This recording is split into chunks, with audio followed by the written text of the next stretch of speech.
ftesën për të marrë pjesë në prezantimin e këtij libri e morë nga profesor Ahmeti përpara se sa të merrnim lajmin e zymt nga tribunali në Hag mbi kërkesën absurde të prokurorëve për të dënuar 45 vjet çdo njërin prej 4 udhëheqësve të ushtrisë shqiptare të Kosovës. Dhe për hir të vërtetës pata vështirë që të mund të shkruaj një fjalë nga fillimi në fund, sepse përballë një situate të tillë, fjalët nuk janë as pak lehta për t'u gjetur, ndërkohë që ndër disa mendime që besoj mund vlejnë të ndahen me ju këtu, i pari ishte mendimi se kush është sot në të njëjtën godin, pothuajse, që vuan dënim pas vendimit të gjykatës ndërkombëtare. Sot të dënuar nga ajo gjykatë, ose më saktë nga drejtësia ndërkombëtare, janë Radovan Karadžići, i cili u dënua me burgim përjetshëm për një epokë të tërë terrori dhe spastrimi. Ratko Mladići, i cili u dënua po ashtu me burgim përjetshëm si fytyra e makinerisë së shfarosjes dhe autori i damkosur botërisht i masakrës së 8.000 njerëzve të pafajshëm në Srebrenicë. Një farë Stanislav Galić, i cili u dënua po ashtu me burgim përjetshëm për terrorin e snajperëve që shënjestruan fëmijë dhe gra si t'ishte një safari njerëzor. Një farë Milan Lukić, i dënuar në përjetësi për krime që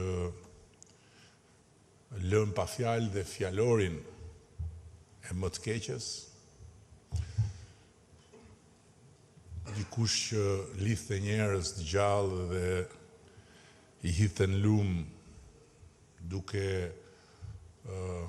kundruar me kënaqësi se si përpëliteshin dhe mbyteshin. Dhe 3 autorë të tjerë përdhunimesh, vrasjesh, krimesh nga më makabret. Tani, sipas kërkesës së prokurorisë së tribunalit në Hag, këtyre dënuarve do t'u shtohen edhe 4 të tjerë në anën tjetër të barikadës, ndërkohë që prokuroria nuk pati kapacitetin të provojë asgjë të ngjashme, sepse nuk ka asgjë të ngjashme në aktivitetin e 4 udhëheqësve të ushtrisë shqiptare të Kosovës. Nuk ka asnjë lidhje aktiviteti i tyre dhe i ushtrisë shqiptare të Kosovës me terrorin mbi popullsinë civile, me spastrimin etnik, me varret masive të njerëzve të pafajshëm, me shënjestrimin e fëmijëve dhe të grave nga snajperët e vendosur aty me këtë qëllim, apo me përdhunime, me vrasje, me mbytje njerëzish në lumë. Asgjë. Ata 4 burra nuk u armatosën për të ndërtuar një politik shfarosje, por armatosën kundër një politike shfarosje.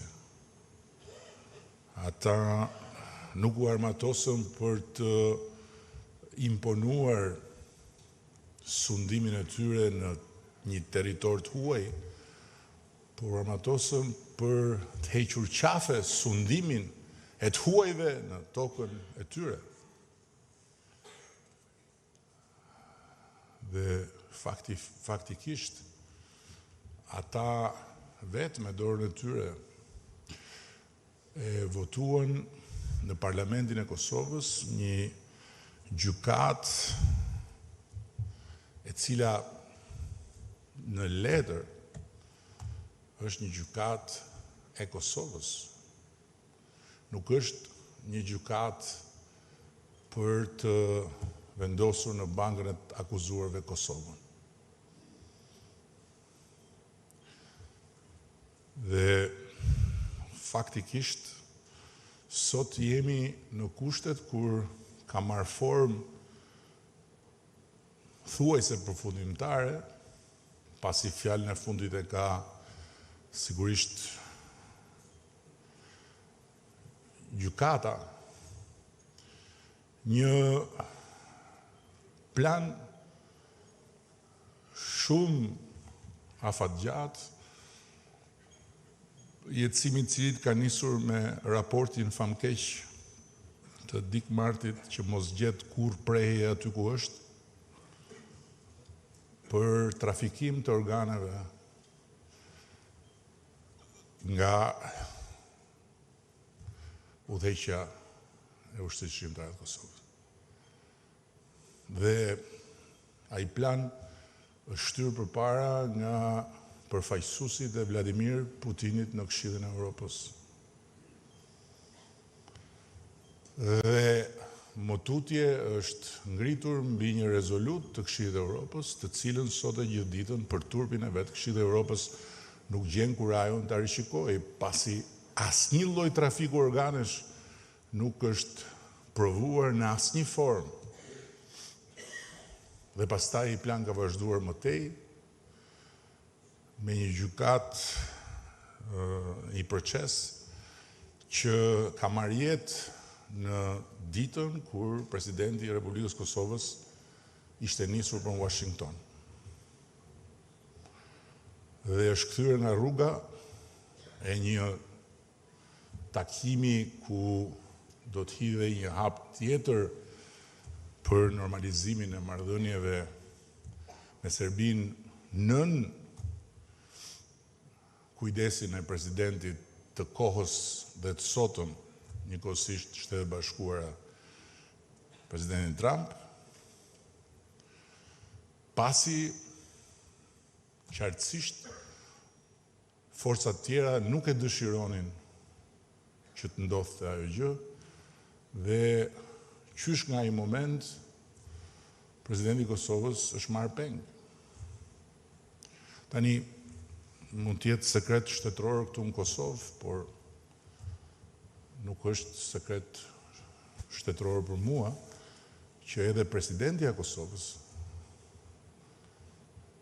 është kërcënuar. Dhe këtë gjë nuk e dini sepse nuk është thënë asnjëherë, por po e them sot. Është kërcënuar sepse nuk ka lejuar që prokurorët të dhunonin zyrën e institucionit president Kosovës, se me demek do kërkonin edhe aty provat e krimeve kundër njerëzimit. Gjë që natyrisht do ta vendoste Kosovën në sytë e botës si një shtet ku deri në zyrën e presidentit gjenden prova për krime kundër njerëzimit. Dhe kërcënimi i presidentes ka zgjatur 2 vjet. Por për nderin e saj dhe për nderin e Kosovës, ajo e ka ndaluar një gjë të tillë. Tani sot jemi këtu, mund të themi fjalë sa të duam mes veti, mund të përdorim të gjithë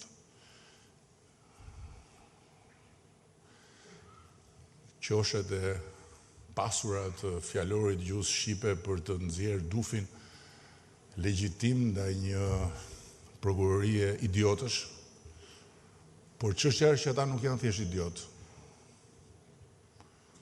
Ata janë instrumenta të një gjykate e cila është edhe më politike fatkeqësisht se sa gjykatat e Serbisë në raport me Kosovën. Me ligjet e kohës, nëse i referohemi ligjeve të kohës, kur ka ndodhur lufta. Dhe nëse ushtria çlirimtare e Kosovës nuk do ta fitonte luftën dhe populli i Kosovës nuk do të çlirohej, në gjykatat e asaj Serbie, dënimet e kërkuara nga prokurorët do ishin të pamundura. Sepse me ligjet e asaj Serbie, 45 vjet që do të thot faktikisht varrosje për zgjallje e njerëzve, nuk ka. Pra, drejtësia ndërkombëtare e financuar nga shtetet demokratike që për turpin e tyre vazhdojnë ta ndjekin me indiferencën më të madhe gjithë këtë katastrofë për Europën dhe për botën demokratike, përveç se për 4 njerëz krejtësisht pafajshëm, faktikisht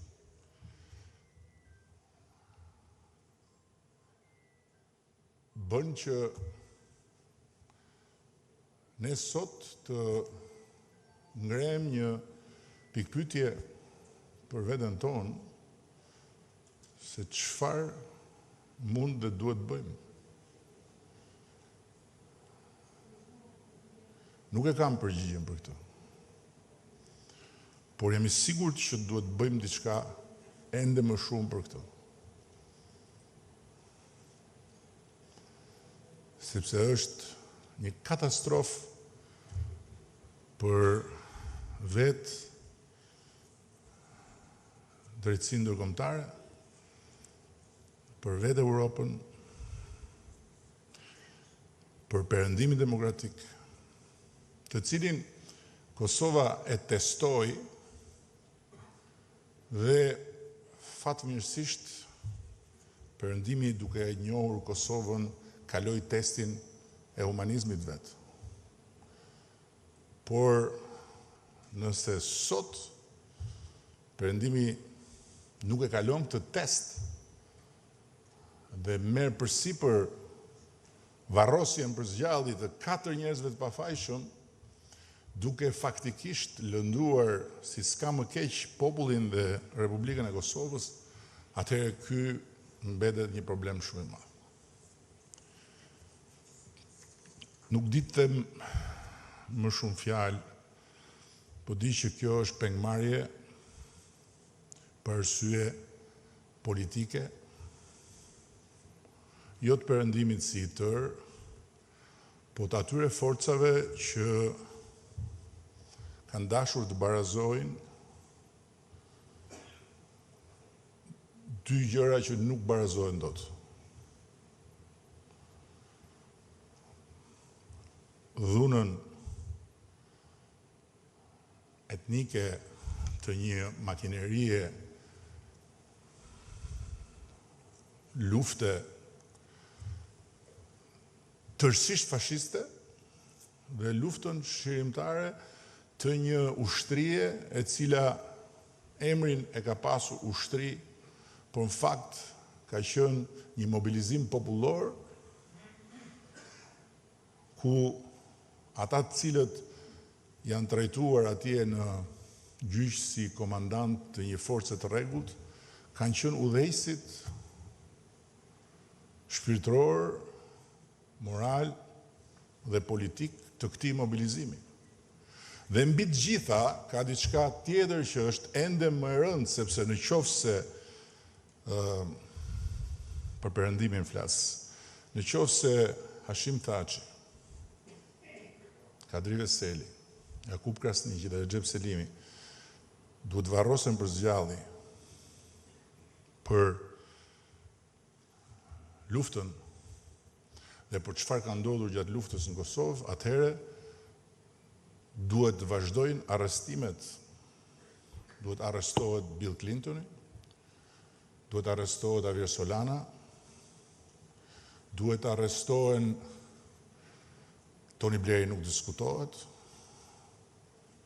kryeministrat e tjerë të vendeve që i dhanë dritën jeshile bombardimeve, dhe faktikisht duhet të ndodhi eksaktësisht ajo që ka predikuar Slobodan Miloševići, që dhe ai bashkë me atë tjetrin Zviceranin mos gjet kur prej aty ku është. Të dy bashkë atje. Dhe kjo është e pa imagjinueshme. Por përsëri unë flas dhe më duket se çdo fjalë që them është pa kuptim, pa peshë, pa lidhje, sepse ajo që po ndodh është shumë e rëndë dhe për atë që po ndodh natyrisht duhet flasim, natyrisht duhet shkruajmë libra, natyrisht duhet të tregojmë, por mbi të gjitha duhet gjejmë mënyrën të veprojmë. E përsëris nuk e kam përgjigjen se si, por besoj që bashkarisht të dyja shtetet tona mund ta gjejnë një përgjigje se si. Që në fund fare të mos i themi vetes si nuk provuam të bëjmë dhe këtë, apo dhe këtë, apo dhe këtë, por t'i provojmë që të gjitha, natyrisht brenda normave të cilave jemi nënshtruar me vullnetin e lirë dhe të plotë si pjesë e bashkësisë demokratike, si pjesë e bashkësisë euroatlantike dhe kështu me radhë.